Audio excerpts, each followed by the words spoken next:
La carta del apóstol Pablo a los Gálatas, capítulo 1.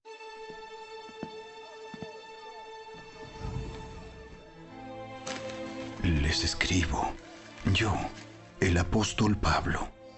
No fui nombrado apóstol por ningún grupo de personas, ni por ninguna autoridad humana, sino por Jesucristo mismo y por Dios Padre, quien levantó a Jesús de los muertos.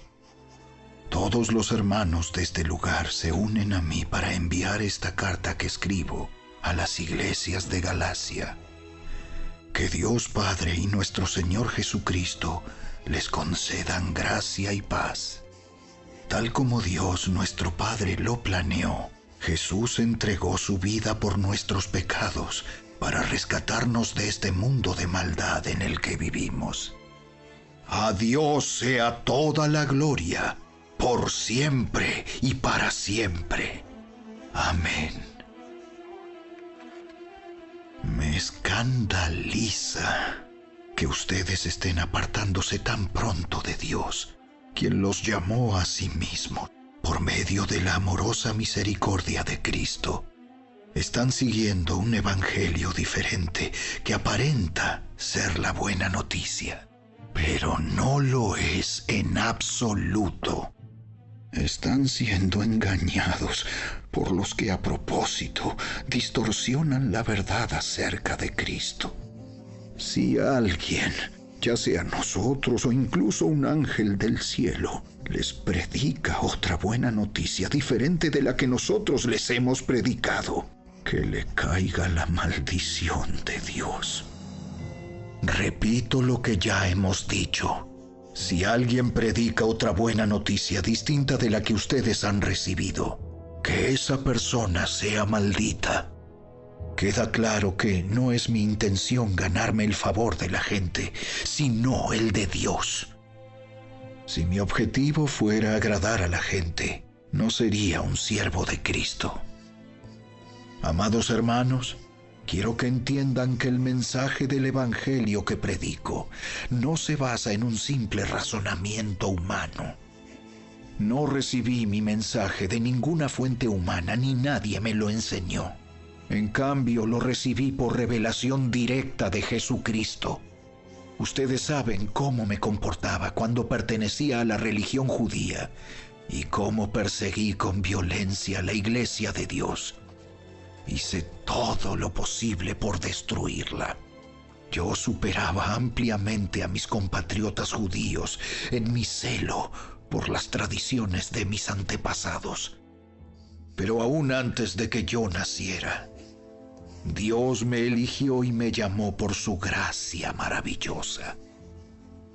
Luego, le agradó revelarme a su Hijo para que yo proclamara a los gentiles la buena noticia acerca de Jesús. Cuando esto sucedió, no me apresuré a consultar con ningún ser humano. Tampoco subí a Jerusalén para pedir consejo de los que eran apóstoles antes que yo. En cambio, me fui a la región de Arabia y después regresé a la ciudad de Damasco. Luego, 3 años más tarde, fui a Jerusalén para conocer a Pedro y me quedé 15 días con él. El único otro apóstol que conocí en esos días fue Santiago, el hermano del Señor. Declaro delante de Dios que no es mentira lo que les escribo. Después de esa visita, me dirigí al norte, a las provincias de Siria y Cilicia, y aún así, las iglesias en Cristo que están en Judea todavía no me conocían personalmente. Todo lo que sabían de mí era lo que la gente decía. El que antes nos perseguía, ahora predica la misma fe que trataba de destruir. Y alababan a Dios por causa de mí.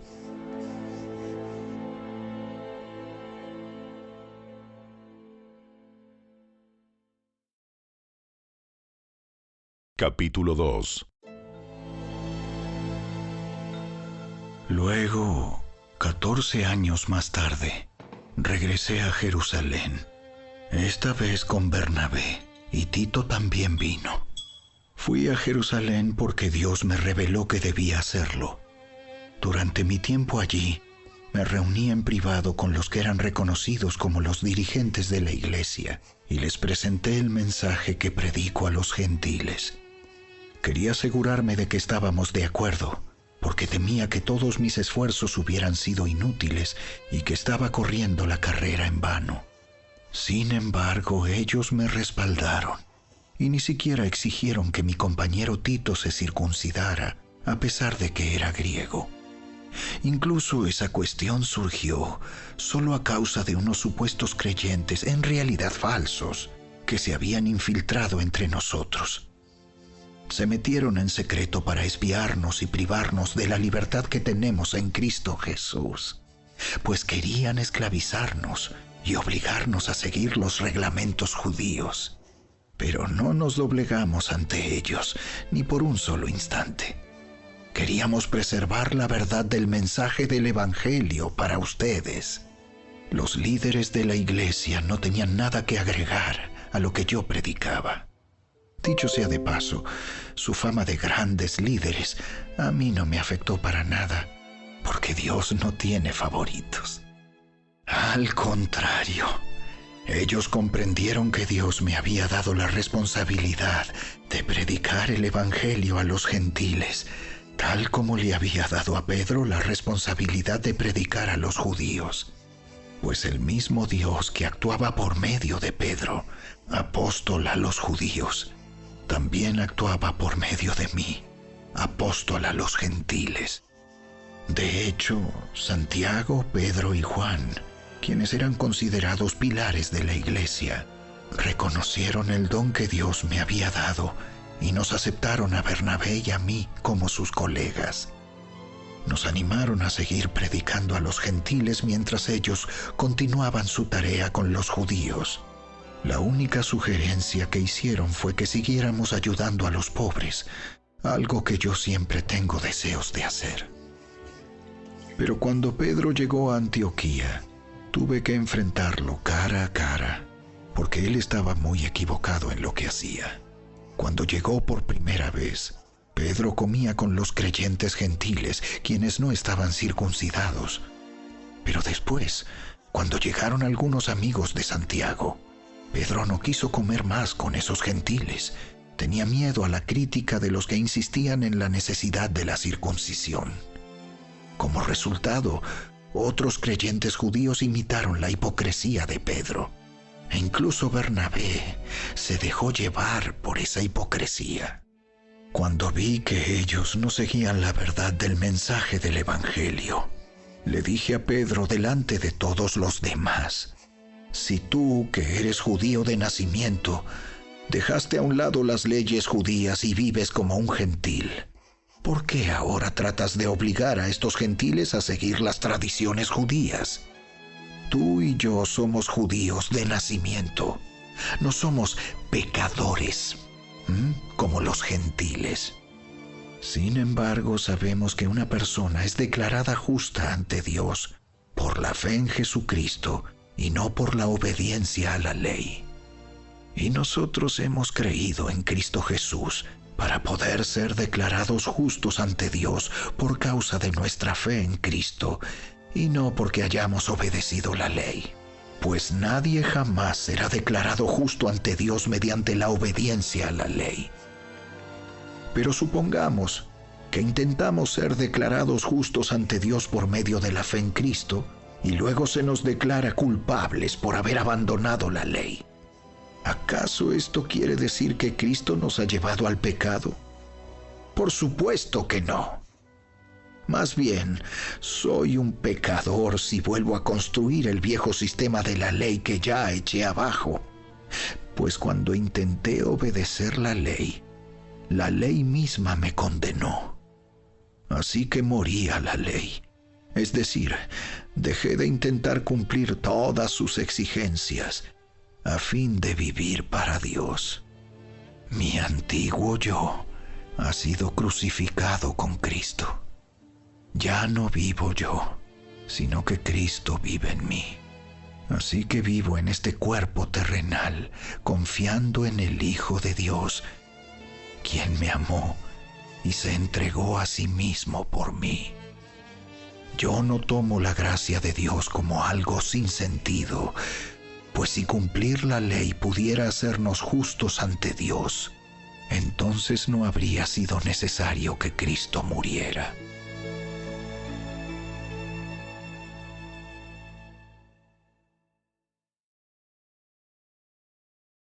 Capítulo 3. ¡Ay, Gálatas tontos! ¿Quién los ha hechizado?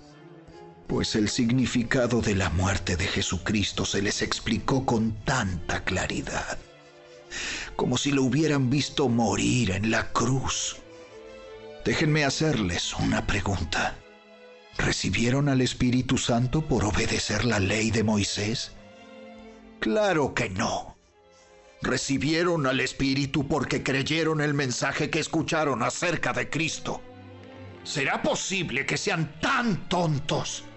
Después de haber comenzado su nueva vida en el Espíritu, ¿por qué ahora tratan de ser perfectos mediante sus propios esfuerzos?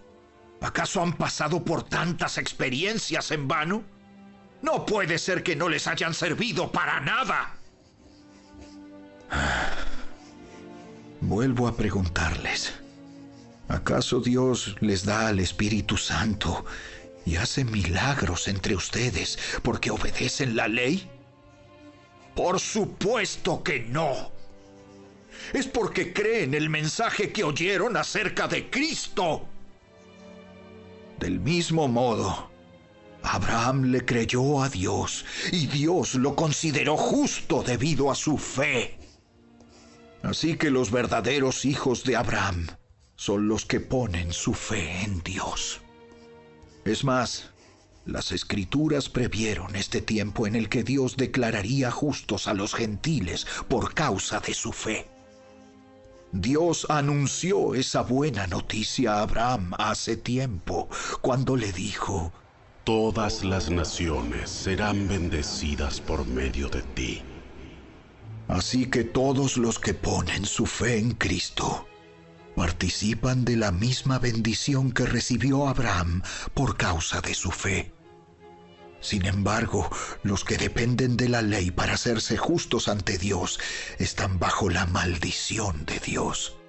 Porque las Escrituras dicen: maldito es todo el que no cumple ni obedece cada uno de los mandatos que están escritos en el libro de la ley de Dios. Queda claro, entonces, que nadie puede hacerse justo ante Dios por tratar de cumplir la ley, ya que las Escrituras dicen: es por medio de la fe que el justo tiene vida. El camino de la fe es muy diferente del camino de la ley, que dice: es mediante la obediencia a la ley que una persona tiene vida. Pero Cristo nos ha rescatado de la maldición dictada en la ley. Cuando fue colgado en la cruz, cargó sobre sí la maldición de nuestras fechorías. Pues está escrito: maldito todo el que es colgado en un madero. Mediante Cristo Jesús, Dios bendijo a los gentiles con la misma bendición que le prometió a Abraham, a fin de que los creyentes pudiéramos recibir por medio de la fe al Espíritu Santo prometido. Amados hermanos, el siguiente es un ejemplo de la vida diaria. Así como nadie puede anular ni modificar un acuerdo irrevocable, tampoco en este caso. Dios ha dado las promesas a Abraham y a su hijo. Y noten que la Escritura no dice a sus hijos, como si significara muchos descendientes. Más bien dice a su Hijo. Y eso sin duda se refiere a Cristo. Lo que trato de decir es lo siguiente: el acuerdo que Dios hizo con Abraham no podía anularse 430 años más tarde, cuando Dios le dio la ley a Moisés, porque Dios estaría rompiendo su promesa Pues si fuera posible recibir la herencia por cumplir la ley, entonces esa herencia ya no sería el resultado de aceptar la promesa de Dios. Pero Dios, por su gracia, se la concedió a Abraham mediante una promesa. Entonces, ¿para qué se entregó la ley? Fue añadida a la promesa para mostrarle a la gente sus pecados. Pero la intención era que la ley durara solo hasta la llegada del Hijo prometido. Por medio de ángeles, Dios entregó su ley a Moisés, quien hizo de mediador entre Dios y el pueblo. Ahora bien, un mediador es de ayuda si dos o más partes tienen que llegar a un acuerdo. Pero Dios, quien es uno solo, no usó ningún mediador cuando le dio la promesa a Abraham. ¿Hay algún conflicto entonces entre la ley de Dios y las promesas de Dios? De ninguna manera. Si la ley pudiera darnos vida nueva, nosotros podríamos hacernos justos ante Dios por obedecerla. Pero las Escrituras declaran que todos somos prisioneros del pecado. Así que recibimos la promesa de libertad que Dios hizo únicamente por creer en Jesucristo. Antes de que se nos abriera el camino de la fe en Cristo, estábamos vigilados por la ley. Nos mantuvo en custodia protectora, por así decirlo, hasta que fuera revelado el camino de la fe. Dicho de otra manera, la ley fue nuestra tutora hasta que vino Cristo. Nos protegió hasta que se nos declarara justos ante Dios por medio de la fe. Y ahora que ha llegado el camino de la fe, ya no necesitamos que la ley sea nuestra tutora, pues todos ustedes son hijos de Dios por la fe en Cristo Jesús, y todos los que fueron unidos a Cristo en el bautismo se han puesto a Cristo como si se pusieran ropa nueva.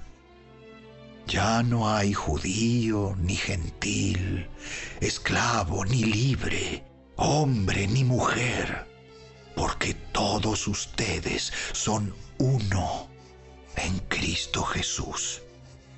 Y ahora que pertenecen a Cristo, son verdaderos hijos de Abraham, son sus herederos, y la promesa de Dios a Abraham les pertenece a ustedes.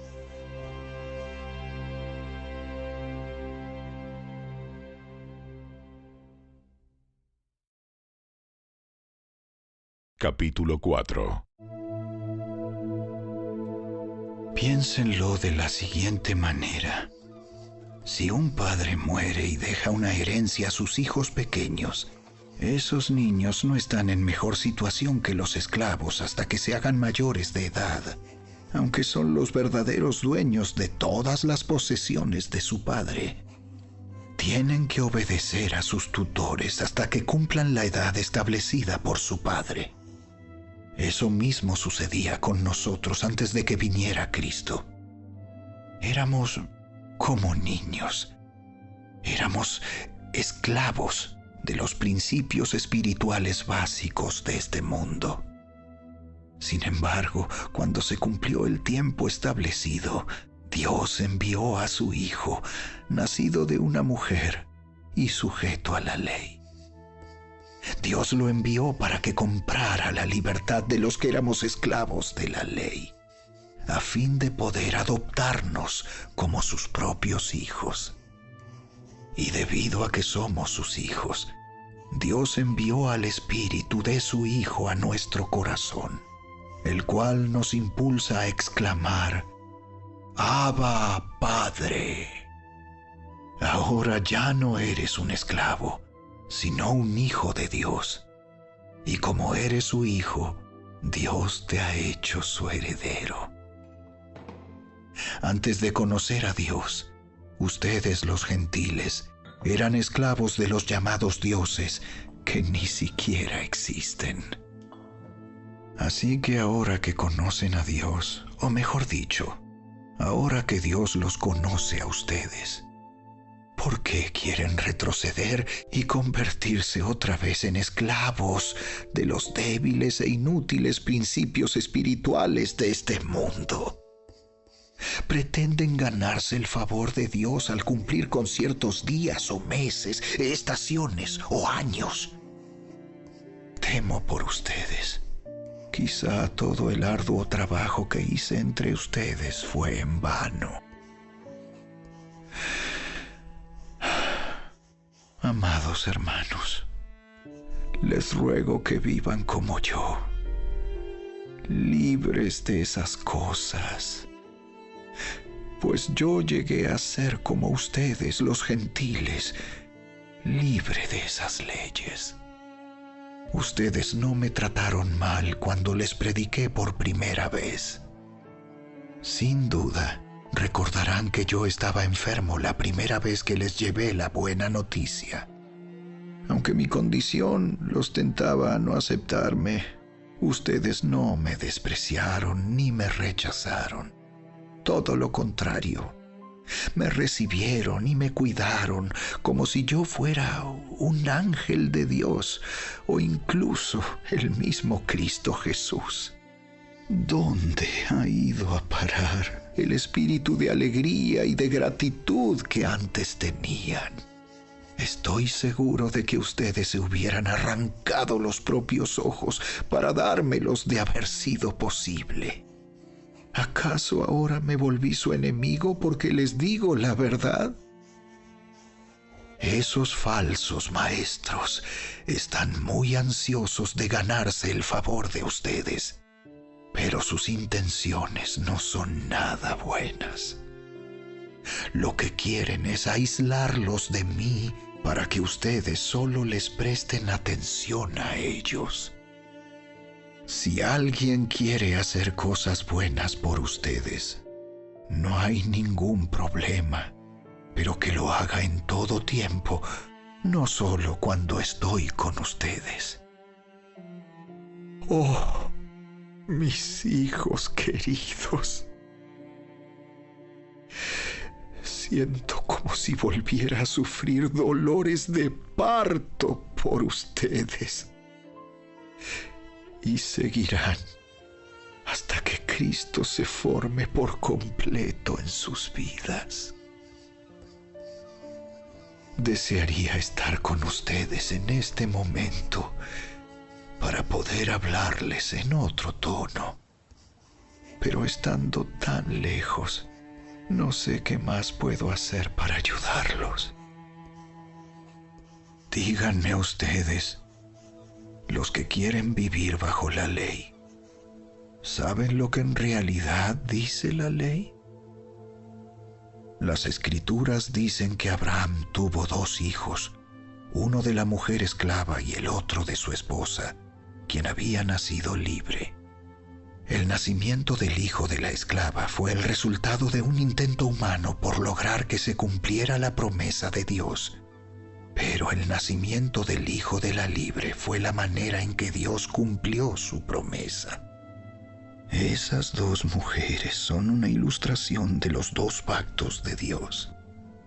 La primera mujer, Agar, representa el monte Sinaí, donde el pueblo recibió la ley que los hizo esclavos. Y ahora Jerusalén es igual que el monte Sinaí, en Arabia, porque la ciudad y sus hijos viven bajo la esclavitud de la ley. Pero la otra mujer, Sara, representa la Jerusalén celestial. Ella es la mujer libre y es nuestra madre. Como dijo Isaías: Alégrate, oh mujer sin hijos, tú que nunca diste a luz.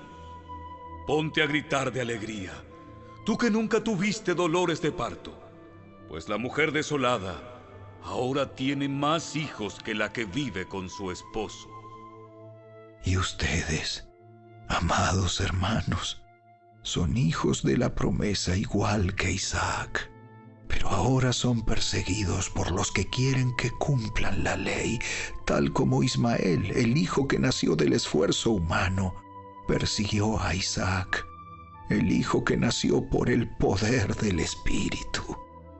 Pero ¿qué dicen las Escrituras al respecto? Echa fuera a la esclava y a su hijo, porque el hijo de la mujer esclava no compartirá la herencia del hijo de la mujer libre.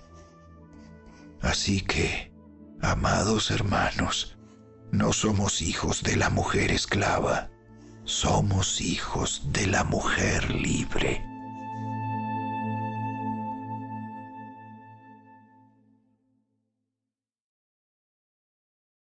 Capítulo 5.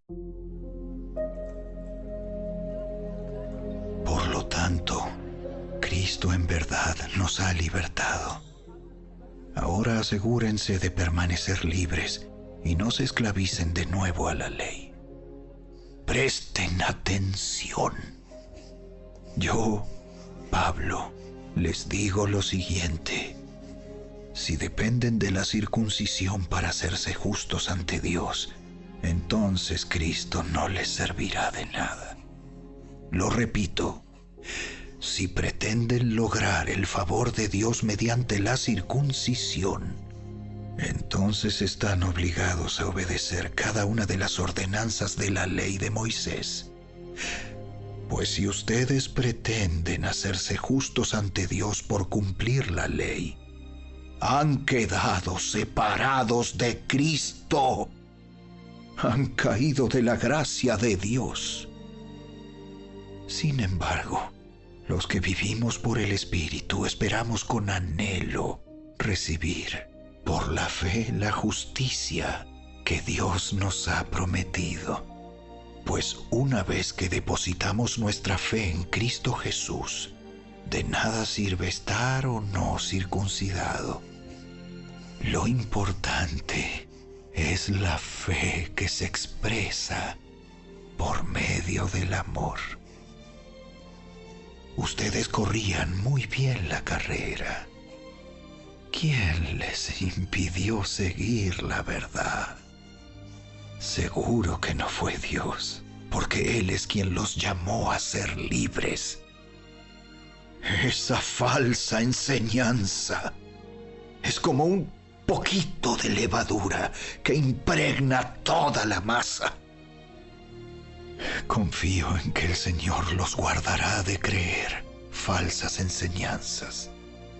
Dios juzgará a la persona que los está confundiendo, sea quien fuere. Amados hermanos, si yo todavía predicara que ustedes deben circuncidarse, como algunos dicen que hago, ¿por qué entonces aún se me persigue? Si ya no predicara que la salvación es por medio de la cruz de Cristo, nadie se ofendería. Cómo me gustaría que esos perturbadores que quieren mutilarlos a ustedes mediante la circuncisión se mutilaran ellos mismos. Pues ustedes, mis hermanos, han sido llamados a vivir en libertad. Pero no usen esa libertad para satisfacer los deseos de la naturaleza pecaminosa. Al contrario, usen la libertad para servirse unos a otros por amor. Pues toda la ley puede resumirse en un solo mandato. Ama a tu prójimo como a ti mismo. Pero si están siempre mordiéndose y devorándose unos a otros, tengan cuidado. Corren peligro de destruirse unos a otros.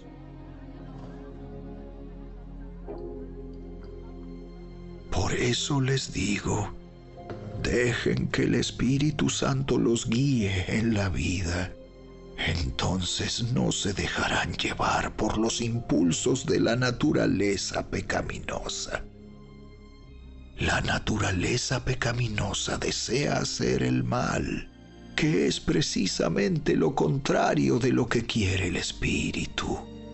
y el Espíritu nos da deseos que se oponen a lo que desea la naturaleza pecaminosa.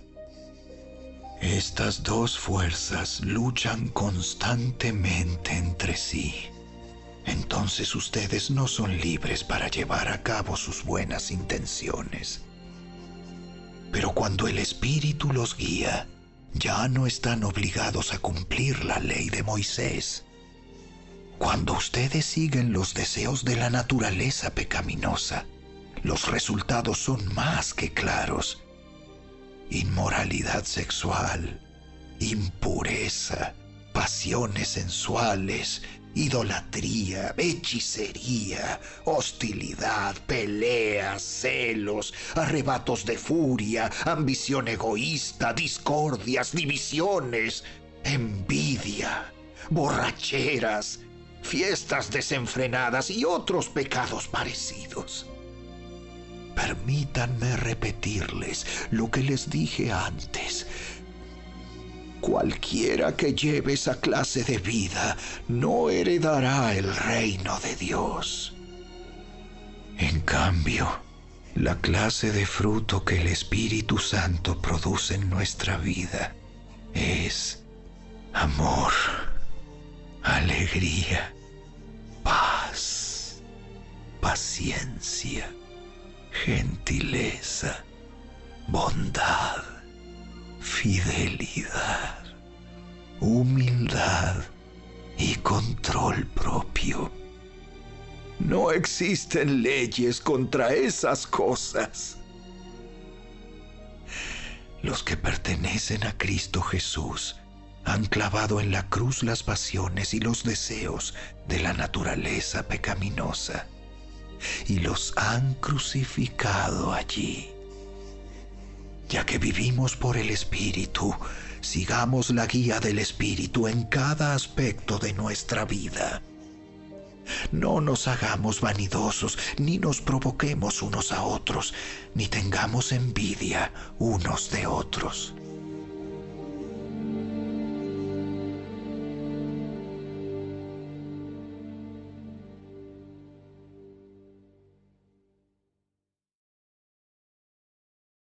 Capítulo 6. Amados hermanos, si otro creyente está dominado por algún pecado, ustedes, que son espirituales, deberían ayudarlo a volver al camino recto con ternura y humildad. Y tengan mucho cuidado de no caer ustedes en la misma tentación. Ayúdense a llevar los unos las cargas de los otros y obedezcan de esa manera la ley de Cristo. Si te crees demasiado importante para ayudar a alguien, solo te engañas a ti mismo. No eres tan importante. Presta mucha atención a tu propio trabajo, porque entonces obtendrás la satisfacción de haber hecho bien tu labor y no tendrás que compararte con nadie. Pues cada uno es responsable de su propia conducta. Los que reciben enseñanza de la palabra de Dios deberían proveer a las necesidades de sus maestros, compartiendo todas las cosas buenas con ellos. No se dejen engañar. Nadie puede burlarse de la justicia de Dios. Siempre se cosecha lo que se siembra. Los que viven solo para satisfacer los deseos de su propia naturaleza pecaminosa cosecharán de esa naturaleza destrucción y muerte. Pero los que viven para agradar al Espíritu, del Espíritu, cosecharán vida eterna. Así que no nos cansemos de hacer el bien. A su debido tiempo cosecharemos numerosas bendiciones si no nos damos por vencidos. Por lo tanto, siempre que tengamos la oportunidad, hagamos el bien a todos, en especial a los de la familia de la fe. Fíjense que uso letras grandes para escribirles de mi propio puño y letra estas últimas palabras. Los que tratan de obligarlos a circuncidarse lo hacen para quedar bien con otros. No quieren ser perseguidos por enseñar que solo la cruz de Cristo salva. Ni siquiera los que luchan a favor de la circuncisión cumplen toda la ley. Solo quieren que ustedes se circunciden para poder jactarse de ello y decir a todos que ustedes son sus discípulos. En cuanto a mí, que nunca me jacte de otra cosa que no sea la cruz de nuestro Señor Jesucristo. Debido a esa cruz, mi interés por este mundo fue crucificado, y el interés del mundo por mí también ha muerto. No importa si fuimos o no circuncidados, lo importante es que hayamos sido transformados en una creación nueva. Que la paz y la misericordia de Dios sean con todos los que viven según ese principio. Ellos son el nuevo pueblo de Dios. De ahora en adelante, que nadie me cause problemas con esas cosas, pues yo llevo en mi cuerpo cicatrices que muestran que pertenezco a Jesús. Amados hermanos, que la gracia de nuestro Señor Jesucristo sea con el espíritu de cada uno de ustedes. Amén.